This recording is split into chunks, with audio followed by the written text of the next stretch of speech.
going to be honest, and this is a big thing to admit, but I am a fan of Neil Breen. And maybe most people don't see what I see, but I know a lot of you do.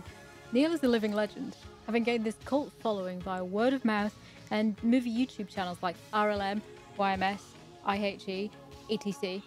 So if you're unfamiliar with his work or my work, and I have no idea how you ended up here, but if you fit either category, welcome.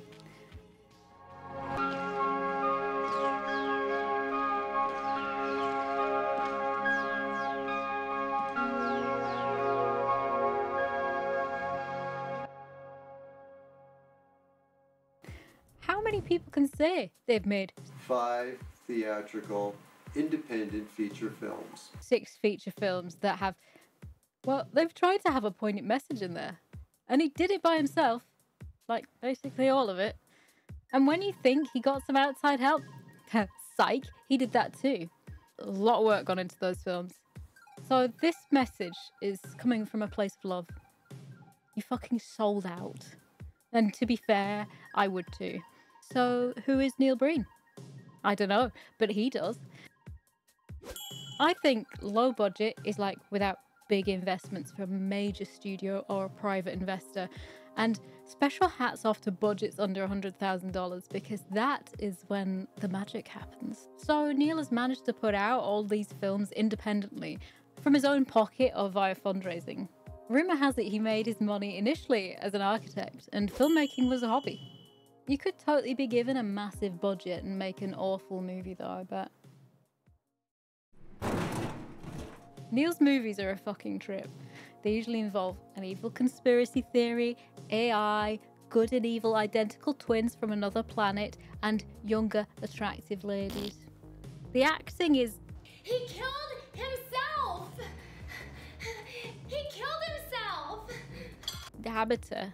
The editing is certainly interesting.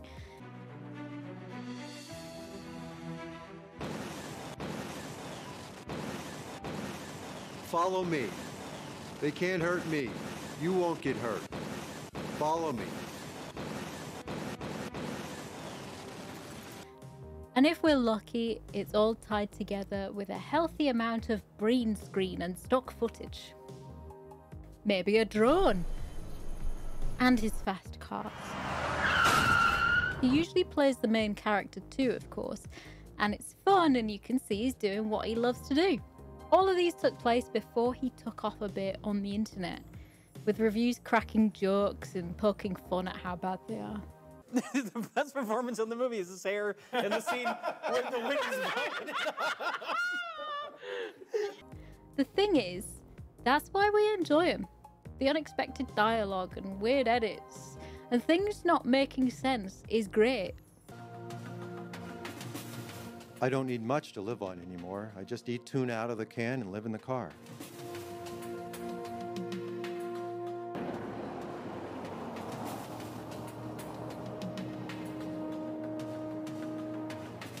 You don't have to be traditionally good at something for people to love and enjoy it. Take Tommy Wiseau's The Room. Just take it. Just take it and bury it. I did not hit her. It's not true. It's bullshit. I did not hit her. I did not. Oh, hi, Mark. You think I understand why people appreciate modern art? No. Did I just compare Neil Breen to art? Blimey. His first film was released in 2005, and only in the last 5 or so years has he become this meme. So in 2023, Breen released his 6th feature film, and everybody was stoked for it. But he didn't just put it out there. It needs a bit more of a fanfare. He only showed it at film festivals, and then in specific theatres. So here's the list, in no particular order.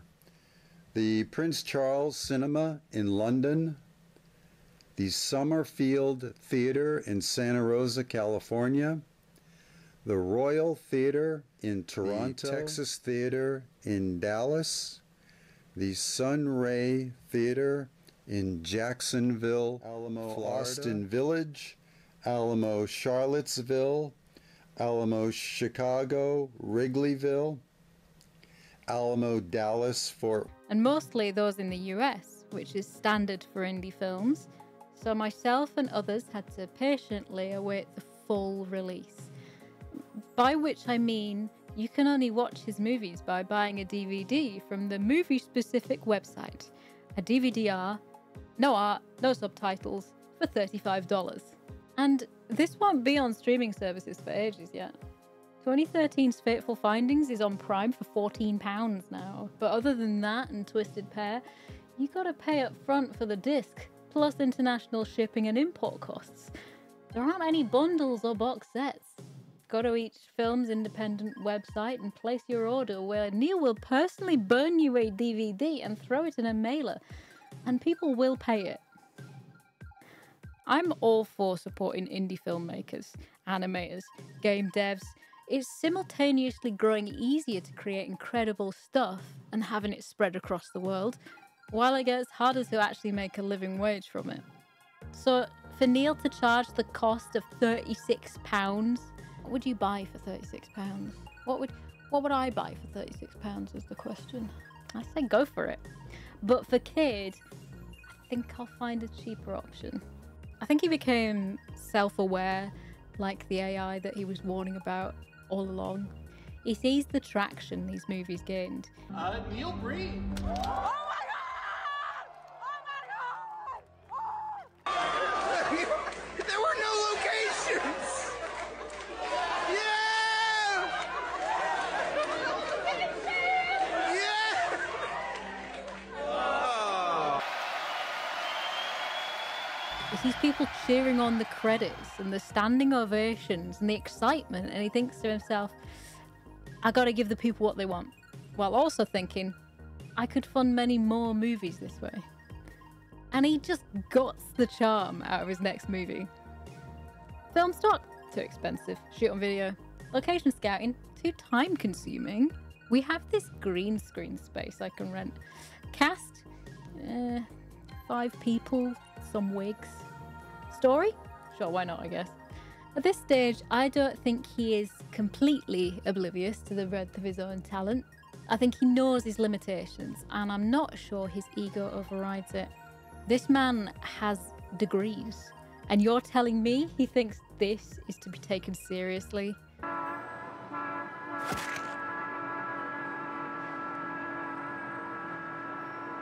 The man does have a decent ego. He released a filmmaking course for $700? Well, it's 5 hours. USA shipping, international shipping. No, I was wrong. It's not $700. I think it's like $175. Where did I get $700 from? Maybe that's what I think he should be charging. Love that he's classing this as his 6th feature film, by the way, and the trailer is 10 minutes long. It's in no way a good example for professionals, though I'm sure some of it would come in handy, but I think he's just taking the piss now. In being a bold filmmaker, you take risks.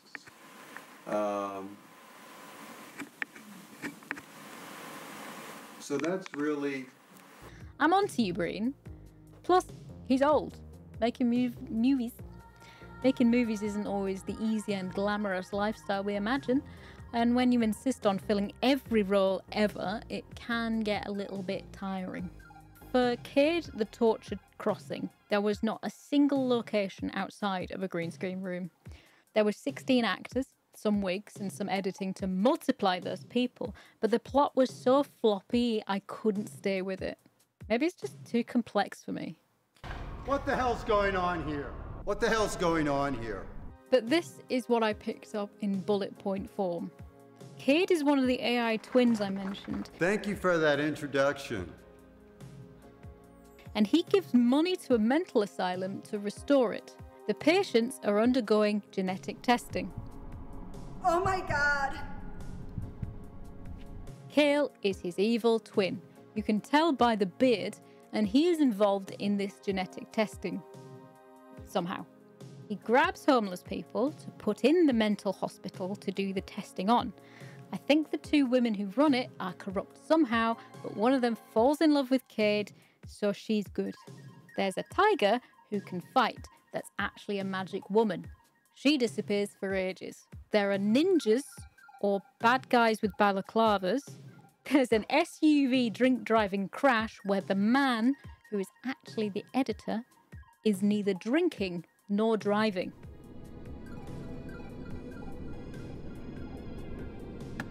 Cade trains up the mental patients to be good at fighting. This guy also gets really good at writing dance music.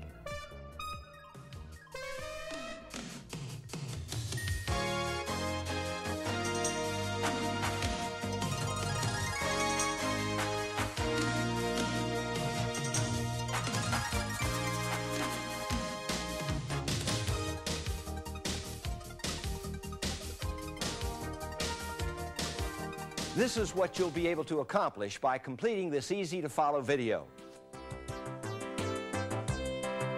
We're cooking.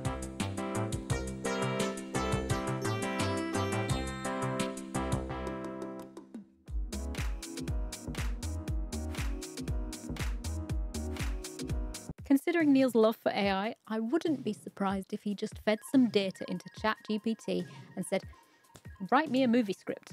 Which is sad, because only an organic brain can come up with a tuna fish addicted veteran. However, this movie does stick out in my brain from the otherwise amorphous blob of Breen's films, like Tracy Ullman. Tracy Emin. If you shit the bed, I will remember it out of the millions of other pieces of art.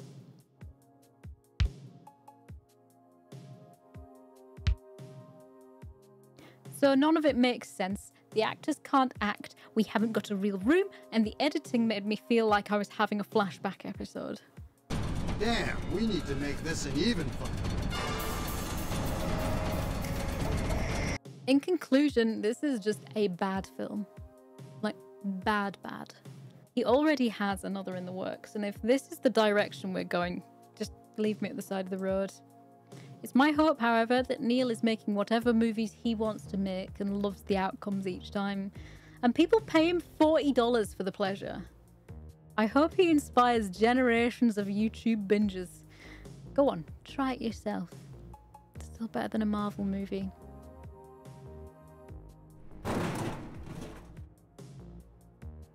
Hi, this is Sophie, just bringing you up to date and thanking all my patrons for this video on Neil Breen's Cade, the Tortured Crossing, which you have just watched on youtube.com.